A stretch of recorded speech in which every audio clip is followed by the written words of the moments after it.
Hello, my name is Mars, and today I will be playing the Excavation of Hobbs Barrow. This is a point-and-click adventure game with horror elements drawn from English folklore. Going Under is still in progress. I just decided to add a second series to the mix.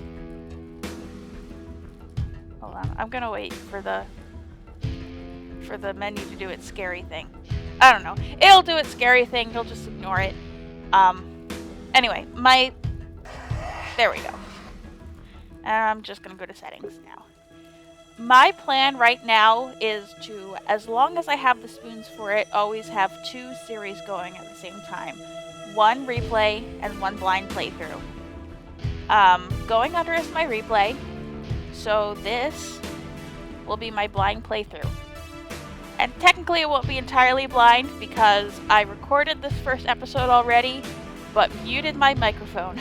So the recording only picked up the game audio and not my commentary. So I'm just going to be replaying the first part of this game now, knowing what's going to happen. But after this first episode, hopefully it will all be blind. And I thought this was a good choice for my first blind Let's Play because it's published by Wajidai Games, and one of the first video games that I ever played as an adult was Unavowed, which is developed by Wajidai Games. Someday in the future, I do want to go into the entire Dave Gilbert backlog with the Blackwell games, which I've never played and really want to. Until then, this was already in my library, and I'm just always eager to play anything that Wajidai had a hand in creating. So, I'm really excited. I'm just going to start a new game and probably delete that save file whenever I get the chance. But let's just start a new game now.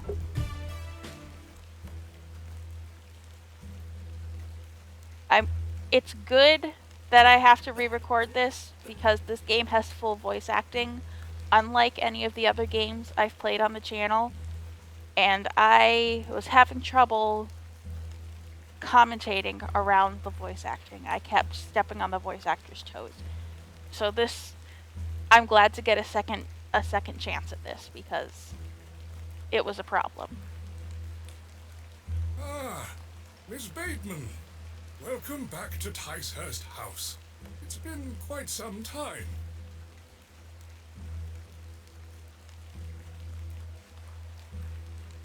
Terrible weather this evening, is it not?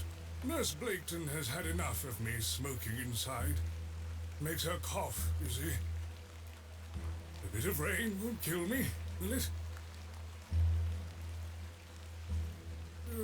You mustn't be interested in me nattering on.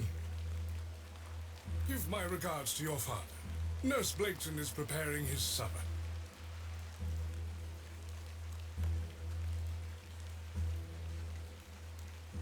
You look pale, Miss Bateman. Do head inside. You'll catch your death out here.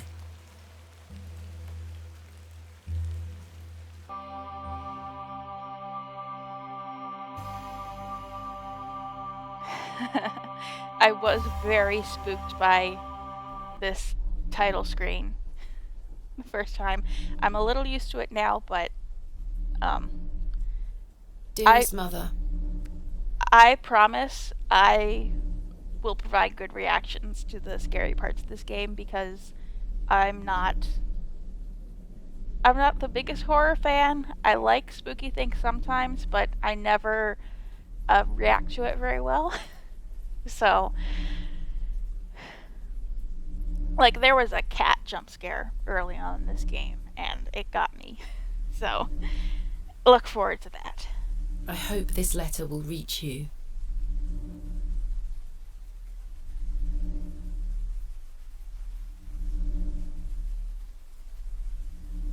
I have spent these past years in torment, trying to piece together what remains of fractured memories. What I am about to recount to you will seem beyond comprehension, but I beg for your patience.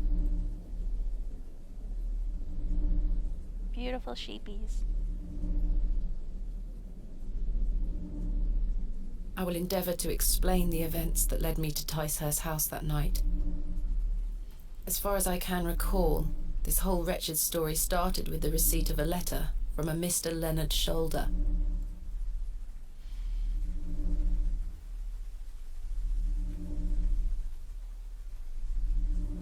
The letter brought me to the isolated village of Bewlay, deep in the moors.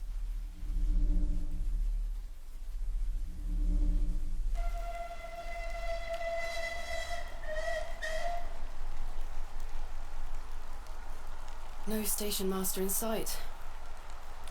I hope the village isn't too far away. I can't recall our exact meeting place. Mr. Shoulder mentioned it in his letter. And here we have a tutorial screen. I already know all this. Man, I'm really bummed that you're not getting my first reaction in this episode. But again, I promise, future episodes will be blind. Alright. If I take the sign, how would the trains know where to stop? I made the observation that Thomasina here is not very good at being an adventure game protagonist, because I clicked on the sign and a lot of hotspots wanting her to like make a silly comment about it, but no, she's like, why would I take that? I wasn't asking you to take it, Thomasina. I just want some witty commentary. Hello there? Hello? That's not a slight against the game, by the way. That's I actually love it about this character. I came to the conclusion pretty fast that she is autistic, because she takes all of my commands so literally. Which makes us 3 for 3. This is the third game I've played on this channel and the third character I have diagnosed with autism. I was saying to my brother the other day, one of my favorite YouTubers and Let's Players, her thing is that if she sees two characters of the same gender, so much as standing next to each other, she'll be like, huh? Gay? Gay? Are they gay? I'm gonna be exactly the same, but with neurodivergence. I'm gonna see a character be socially awkward or very invested in a topic, and I'm gonna be like, autism? Autism? And that's only a compliment from me. So, I love Thomasina already. My mother always told me not to walk on railway tracks. Alright, so we're gonna look at her inventory. I have 6 shillings and 2 pence. My assistant Kenneth is bringing more funds tomorrow. I don't like travelling with too much money on me. A gift from my mother. It bears my initials, TB. Unfortunate initials. Dear Miss Bateman, I write this letter in the hope of piquing your curiosity. I read about your expertise in barrows, and if I understand correctly, you are writing a book on them and the treasures they contain. I live in the village of Bewlay, where a most special barrow can be found on the outskirts. It is rectangular in form, and is certainly tall enough to stand up in. The place is steeped in local legend, and there is rumor of secrets to be found deep within. I hope you will not misunderstand me and find this letter intrusive. If you wish to visit Bewlay and excavate the barrow, I will be pleased to be your guide. Please send your response to the Plough and Furrow Inn, Bewlay. I shall await your letter. Yours respectfully, Mr. Leonard Shoulder. And here comes the old lady. Dear Miss Bateman, marvelous news! I shall meet you at 8 o'clock in the evening on the 14th of this new month at the Plough and Furrow Inn, Bewlay. The inn has fine rooms, which you will find adequate for your short stay. When we meet, I shall tell you more of the circumstances surrounding the site, which is referred to locally as Hobbs Barrow. It is not located on my own land, but we will have no issue getting permission to excavate. I wish you a safe journey. I must make my way to the Plough and Furrow Inn. Let's talk to this lady first, though. Excuse me? Yes? What can you tell me about Bewlay? Well, it used to be a thriving village. Not so much now. I don't spend much time there these days. Are you local? Ah, yes, a local I am. But I don't live in the village. Where are you travelling to today? That would be none of your business, young lady. Quite. Apologies. I'm looking for the Plough and Furrow Inn. Do you know where I can find it? Ah, young lady. Leave the station and follow the dry stone wall for around half a mile. You'll come to Bewlay. Go straight ahead and you'll find the market square. The inn is t'other side at square. Thank you very much. I wish you a pleasant journey. This is really trippy. Like, having just played this part of the game an hour ago and having to do the exact same thing immediately, watching all the same dialogue scenes play out exactly the same. What brings you to Bewlay? I beg your pardon? What brings you to Bewlay, miss? I get the impression already that these dialogue choices don't matter, which I don't care about. I just like choosing dialogue options and role-playing as a character, even if it doesn't affect the story. And I decided that I'm going to tell the truth. Thomasina does not strike me as the kind of person who would care if people think little of her for delving into the town superstitions and being like of a scientific mind. So I think that she'll just tell everyone the truth about what she's doing. That's my executive decision that I've made. I'm here to visit a local landmark, Hobbs Barrow. Hobbs Barrow? Well, I can't say I've heard of it. For what reason? I wish to excavate it. Grave robber, are you? Not at all. I merely have an interest in antiquities. Not much to be found in Bewlay, if you ask me. You're better off waiting for the next train back to the city. I'll take my chances. Can't say I didn't warn you. That was odd.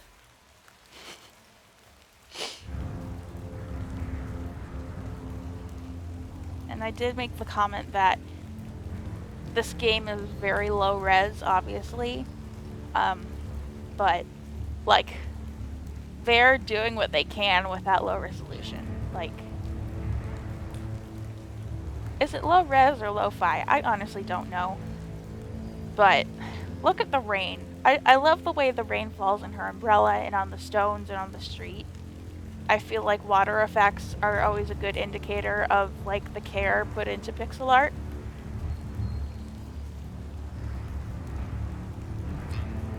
There's a crow, never a good sign. And it just flies away. If you click on anything here, she's like, I don't want to explore, I want to go right to the inn. So we're going to do that. Beating raw metal into a fine object is an admirable skill. The horseshoe is nailed firmly to the wall. The bucket is rusty and full of holes. This must belong to someone. I should leave it alone. And again, you click on something and she's like, why would I take that? Very literal minded. I can't take the sign, nor do I want to. Oh, and there was this cross too. The cross denotes this as the site of a market, or perhaps a site of traditional religious significance. The Plough and Furrow. I have a bit of time before Mr. Shoulder arrives. I should inquire about a room.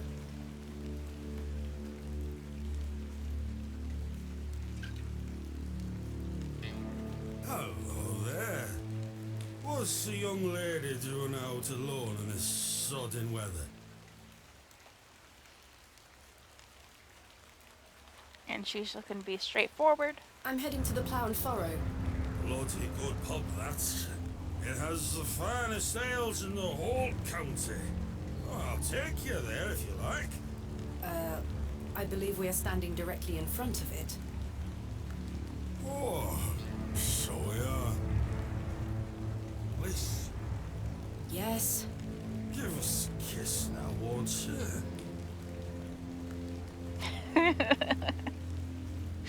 Oh my god.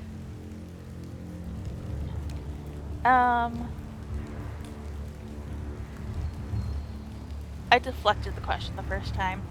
And, like, slapping him gets an achievement, but I don't care about achievements. I don't want to humor him, although I like this kind of naive sounding. Like, it usually works with men, kind of justification she has for it. I'm just gonna deflect the question. Wouldn't your wife disapprove? My wife? Bloody hell, my wife! My tea will be on the table in this hour, and if I don't get back, she'll be roaring. Until we meet again. What a buffoon.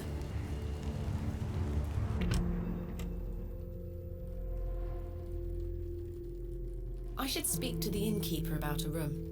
Yeah. None of the people here are worth talking to, really. At this point, anyway. The old man isn't here yet, so I'll just talk to the innkeeper. Good afternoon. Good afternoon, lass. How can I help you? I am in need of a room for the night. Aye, we aren't short of those. One night, is it? I shall need at least 2 nights, maybe more. Aye, 'tis not a problem.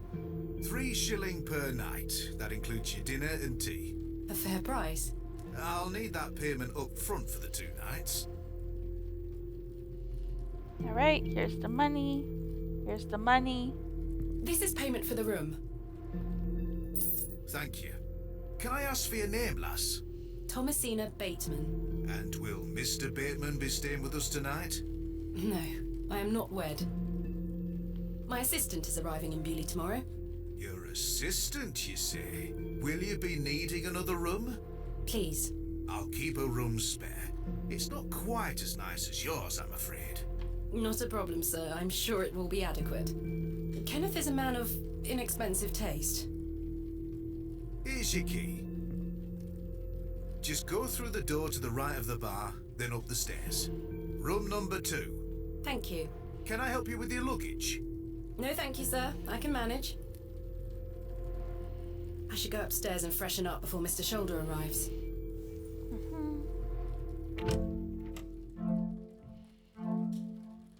This shall do nicely. Time to change into something more comfortable.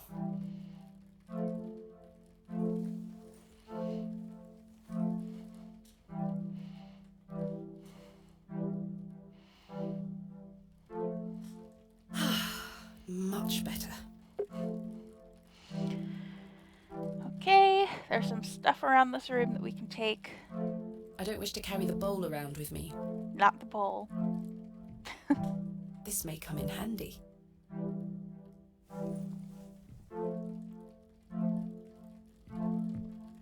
Ah, complementary matches. Useful. There's only 1 match left, though. Alright, nothing too interesting around here. There is a single match remaining inside. A jug of simple form. It is half filled with lukewarm water.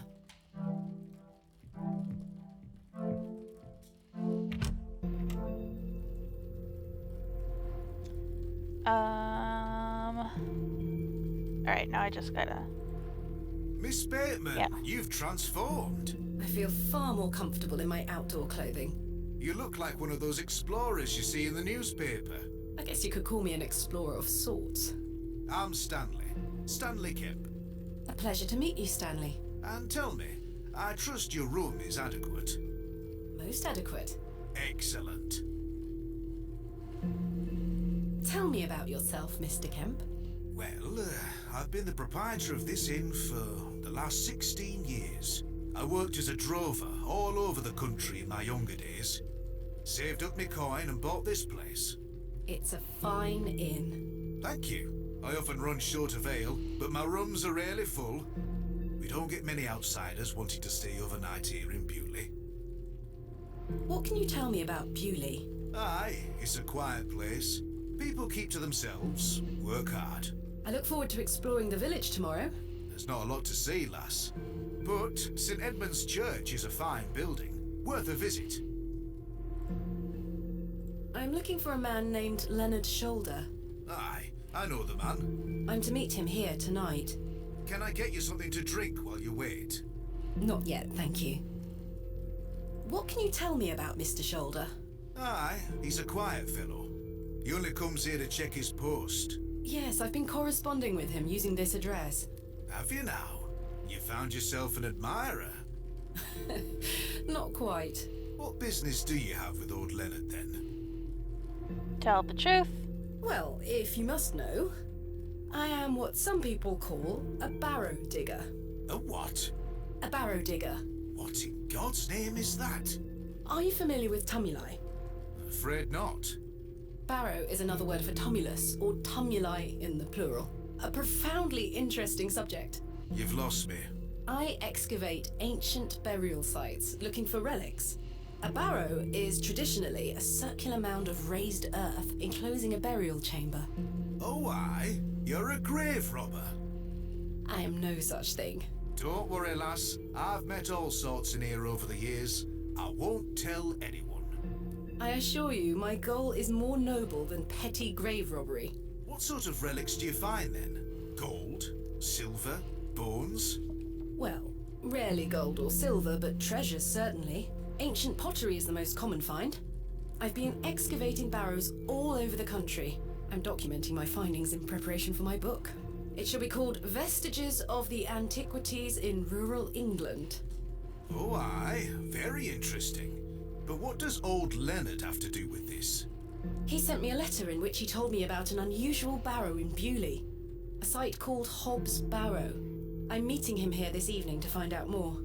I've lived here nigh on my whole life, and I've heard nowt about a Hobbs Barrow. Alright. First things first, that sounded a lot like an info dump to me. She's living her best life, and I love that for her. I also really appreciated that because I did not know what a barrow was when I started this game. Maybe it's something I should have looked up first, but I had trust in the game to define an unfamiliar term for me. Are you sure you've never heard of Hobbs Barrow? Not in my life, lass, but I'll tell you something. The moors stretch further than the eyes can see once you leave this village. There's no doubt many a discovery to be made. Mr. Shoulder said the barrow is well known locally, a place of legend. I'm afraid you're going to have to speak to him about it. Why are you interested in digging around in the dirt, lass? Haven't you better things to do with your time? I enjoy nothing more than the thrill of discovery, uncovering the past and piecing together our history. I inherited this passion from my father. Oh, a barrow digger too, eh? Indeed. He would take me with him on excavations as a child. Does he still come with you now, on your own adventures? I'm afraid my father's been bedbound by illness for many years. Oh, I am sorry to hear that, lass. Thank you, Mr. Kemp. He is well looked after at a private hospital. Thanks for your time. As you were. Okay. And I didn't show you, there's a to-do here where you can keep track of like what you have to do. So it says here, it's a fine opportunity to converse with the locals. Most of these people don't have much to say, but I'll talk to them anyway. Good afternoon, sir. Note for you here. I beg your pardon? I said there's note for you here, lass. Be on your way. Charming. Okay.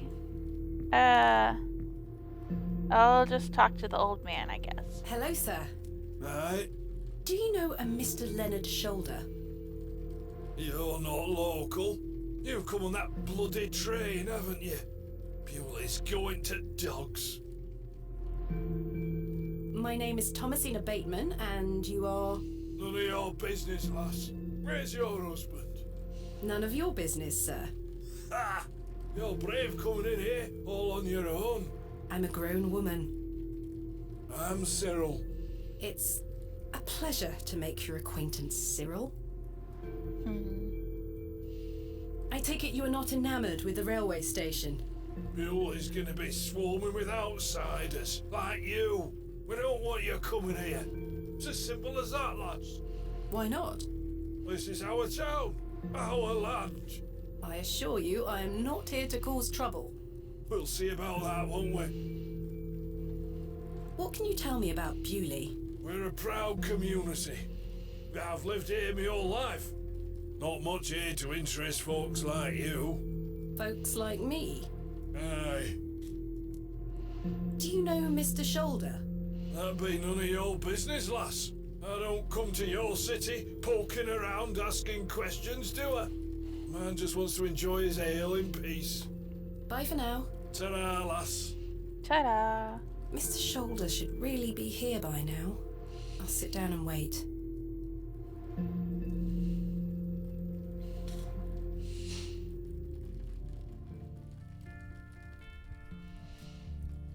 Where on earth is he? What a waste of time this is turning out to be.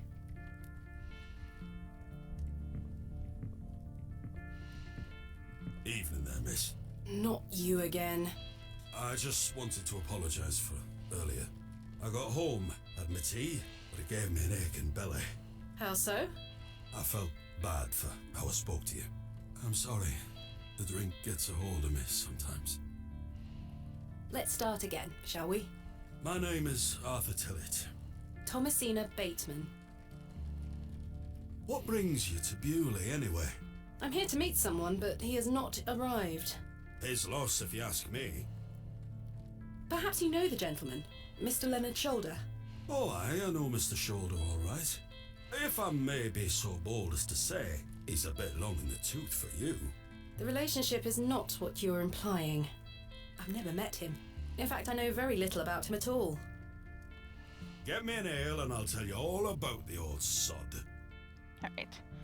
So, he gets his drink one way or the other, which is what makes me think that the choices don't really matter. But I said that I don't really think he needs another. I really don't think you need another. Please, No, you're already drunk. come on, just one more. Don't you want to hear about old Leonard Shoulder? Well, yes. Wet my whistle and I'll tell you everything there is to know.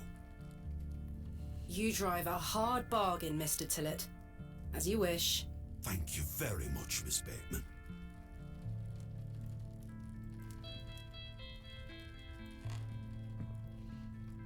Hello, Stanley. How can I help you? A tankard of your finest ale, Mr. Kemp.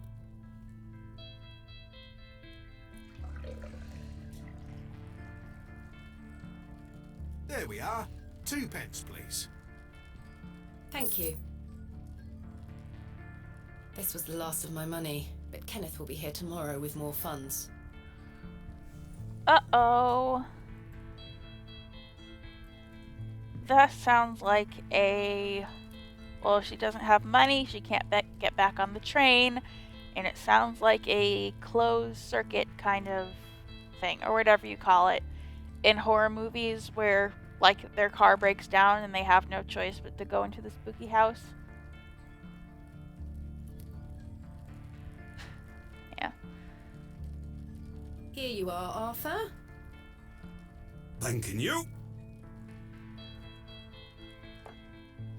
Oh, that hits the spot, that does, lass. Now then. Old Leonard Shoulder.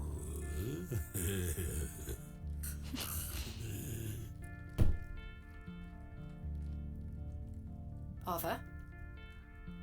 Mr. Tillett? Oh, for heaven's sake. The man is in a drunken stupor.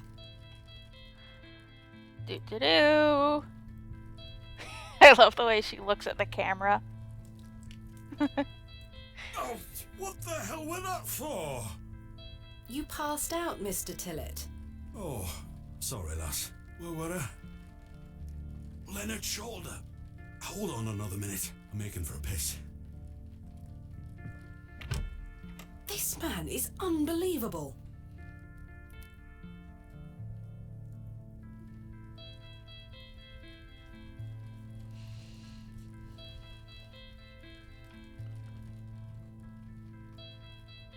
feels like an hour has passed. Perhaps I should go in there and check on him. Yeah. This is when it started spooking me. Just with the lights in the inn getting a little dimmer, I could tell that something spooky was about to happen. So we're gonna go into the water closet. Miss Bateman? My apologies. The ladies are closed due to faulty plumbing. You'll have to use the gents. Lovely. Mr. Tillett? Spooky music and chains rattling in the background. Ooh. I got chills when I first played it. And I think this is good. Like, I don't consume a lot of horror media, but I feel like this is a good way to ease the player into the scary bits. And yeah. Okay. There is a little comedy here, at least. Everything on the counter is dirty and disgusting. We don't have to look at it though. Ooh. Oh, look at that mirror detail. Oh, I love it. Love it.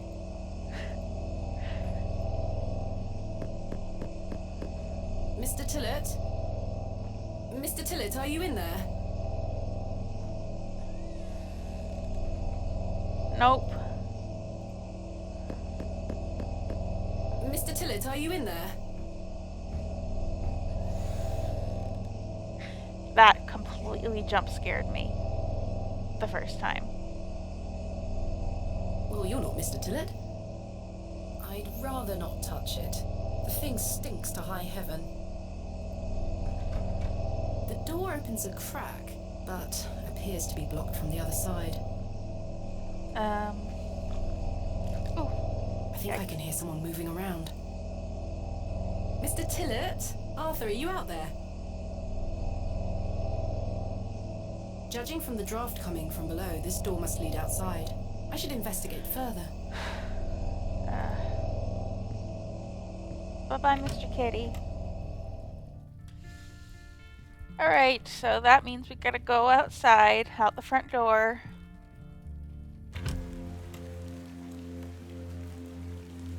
Excuse me, sir? Sir?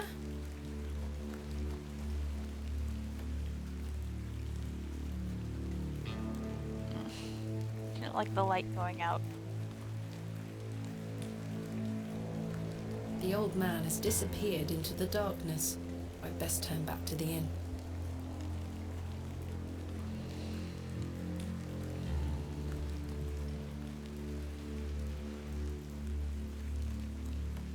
Oh, right, the alley.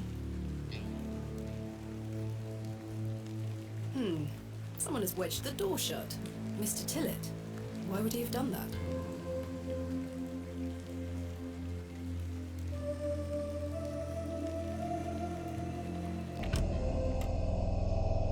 Did Mr. Tillett leave, then block the door behind him? Something strange is going on here. And we pick up the glove. A pearly white gent's glove. It's certainly unlike anything Mr. Tillett was wearing. Seems rather out of place here. Peculiar.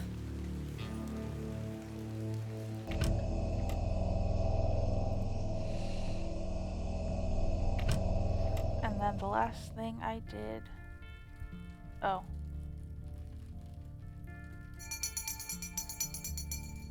Last orders. I should get some sleep. Finding the missing men of Bewlay shall have to wait for tomorrow. Can I ask him about the glove? Do you recognize this glove? I can't say I do. I don't wear them. They make me hands sweat too much. Never mind. Okay, he has How some can I help dialogue you? too. Have you seen Arthur Tillett? I thought he were with you. He went to the lavatory and has not returned. That sounds like Arthur Tillett. Don't worry, lass. He'll be back. Thanks for your time. As you were. Alright. So, if you click on this door, Kenneth will be arriving tomorrow at midday. She gets some sleep. it gives you the option of going to bed or looking around a little more. I ended the episode here at my first attempt at recording, just in case going to bed triggered a cutscene or something. So I'm gonna end this here. Sorry this wasn't the most satisfying first episode of a Let's Play, thanks to my little recording mishap. But I'm already learning to smooth out some of the hiccups I was having trying to do commentary over a game with full voice acting. And it already went a lot smoother than it did the first time. So, yeah. I have been Mars, and I will be back with some more Excavation of Hobbs Barrow.